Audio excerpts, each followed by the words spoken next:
Anyway, moving on. So Harvard has now set up their own encampment, and people were surprised that this didn't happen earlier. And quite frankly, I was a little surprised as well that Harvard did not have an encampment set up. And I'm a little disappointed too, because I was thinking about going down to Boston on Friday to kind of go around to some of the colleges. Like I know Tufts has one set up, Emerson has one set up, Harvard, MIT.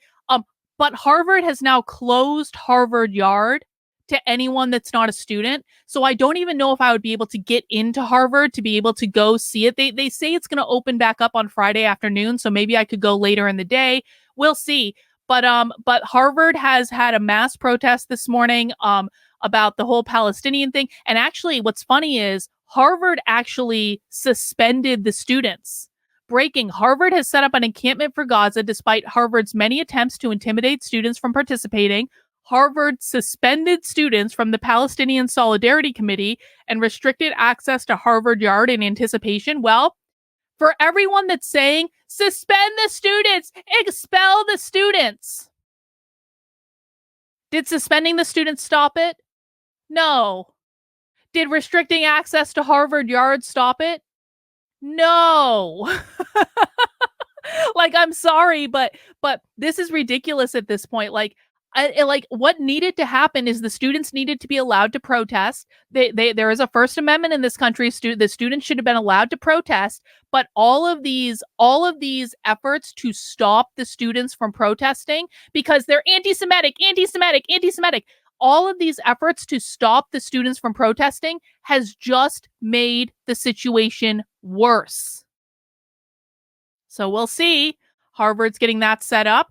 I showed you this video from USC earlier. USC is calling out the cops who are beating up students. This is going to bode real well for everyone. In Texas has called out the riot police, and even Texas has also called out the riot horses. Hang on, you're going to see a riot horse. There it is. They're using police horses on the students. What could possibly go wrong there? And now it seems there are calls from Congress that the president of Colombia needs to resign. So that's going on. And even, let's take a quick look at this. Even Mike Johnson actually made an appearance at Colombia today.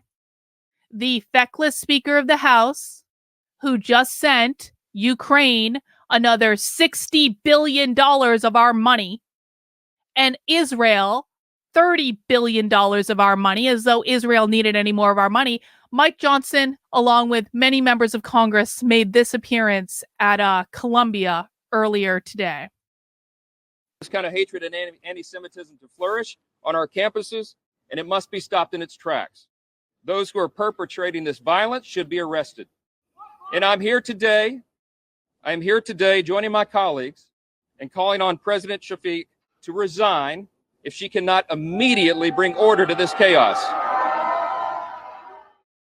As Speaker of the House, I am committing today that the Congress will not be silent as Jewish students are expected to run for their lives and stay home from their classes hiding in fear. Yep, it's all about the Jewish students, isn't it? All about the Jewish students. Well, do you guys want to see how well this turned out? Let's see how the students at Columbia responded to Mike Johnson. It went as well as you can expect. Mike, you suck! Mike, you suck! Mike, you suck! Mike, you suck! Mike, you suck! Mike, you suck! Mike, you suck! Mike, you suck! Mike, you suck! Mike, you suck! Mike, you suck! Mike, you suck! Mike, you suck! Mike, you suck! Mike, you. I'm just saying that, you might not agree with the students at Columbia on everything, but I think that this is a sentiment we can all get behind, right? Can we just can we put our differences aside for a second? And can we just all come together and agree that Mike Johnson does suck? Mike Johnson never should have been elected Speaker of the House in the first place. It always should have been Jim Jordan. If Jim Jordan had been elected Speaker of the House, none of this bullshit would be happening right now. If Jim Jordan had been elected Speaker of the House, we wouldn't be giving another $60 billion to Ukraine. If Jim Jordan had been elected Speaker of the House, they wouldn't have given another $30 billion to Israel. Why wasn't Jim Jordan elected Speaker of the House? Because of Republicans. Because of feckless goddamn Republicans. And I'm going to say, like, I like to pat myself on the back when I'm right, which is pretty often and frequent.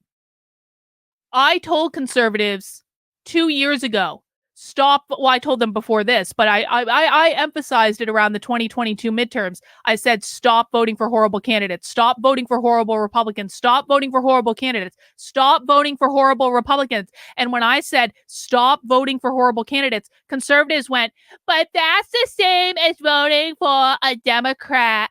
And so we have to vote for whatever Republican they give us, because if we don't, we're voting for a Democrat. And I was like, bro, you're voting for a Democrat anyway.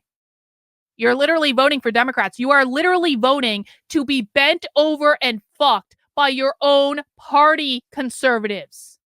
So please. Now, I think there's no chance that the right is winning in 2024. And maybe that would be, and I could be wrong. I would be thrilled to be wrong. I really would be.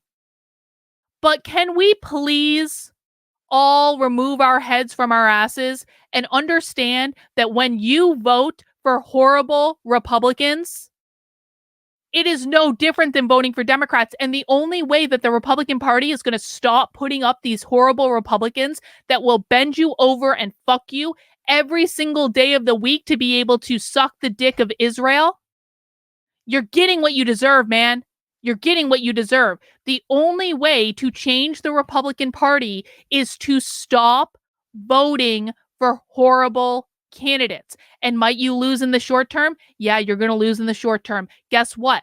That is the bed that you made by spending so many decades of your life voting for horrible candidates. That's the price you pay for creating this problem in the first place, by voting for people you never should have voted for. The only way to fix the problem is to take the hit, understand that you're going to lose, but the end result on the other side is that you will get better candidates. Every single person who refused to make Jim Jordan, I was confusing Mike Johnson and Jim Jordan in my head. God, bleh. Every single Republican who refused to vote for Jim Jordan as Speaker of the House should be summarily booted from that position, and it shouldn't even be a discussion.